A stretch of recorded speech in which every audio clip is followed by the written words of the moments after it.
வரும்போது என்ன செய்வாய் சீமான்? இப்ப பாரு, இப்ப நான் என்ன செய்யறேன் பாரு.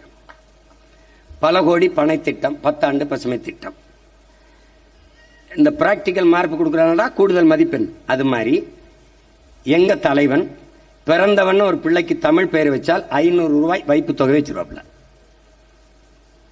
நான் என்ன பண்ணுவேன், நான் ஆட்சிக்கு வந்தோடனே எந்த வீட்டில் பெண்மகள் பிறந்தாலும் அவளுடைய பேர்ல வைப்பு தொகையா 5000 ரூபாய போடுவேன்.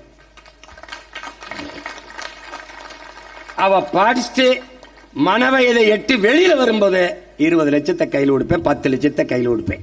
உனக்கு புரியுது நினைக்கிறேன். யாரும் கை விட்டாலும் அவ கையில 10 லட்சம் இருக்கும், அது தனி.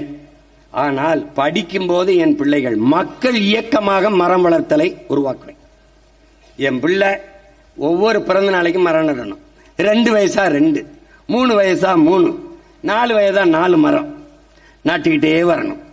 அதுல பள்ளிக்கூடத்தில் படிக்கிற என் பிள்ளை, மாணவ பிள்ளை 10 மரம் நட்டான்னா, 10 மரம் நட்டை கட்டி காட்டிட்டான்னா அவனுக்கு தேர்வில் 10 மதிப்பெண்கள். 100 மரங்களை நட்டு வளர்ந்துட்டான்னா அவன் சிறந்த தமிழ் தேசிய குடிமகன் விருது. அந்த சான்றிதழை வச்சுக்கணும். எதுக்கு? வேலை வாய்ப்புல முன்னுரிமை.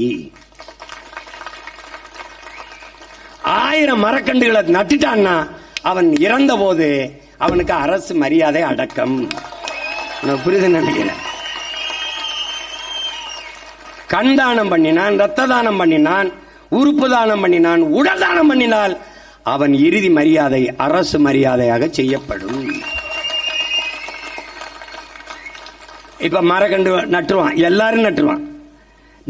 நட்டு அதுபோக மக்கள் நடும்போது மக்களுக்கு 100 மரம் என்றால் அதற்கு ஊக்கத்தொகை, பாராட்டு தொகை, 500 மரம் என்றால் அதற்கு, 1000 மரம் என்றால் அதற்கு.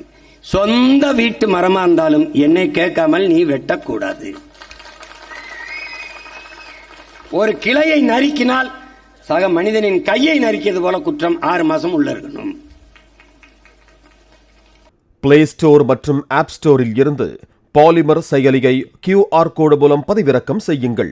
செய்திகளை உடனுக்குடன் பெறுங்கள்.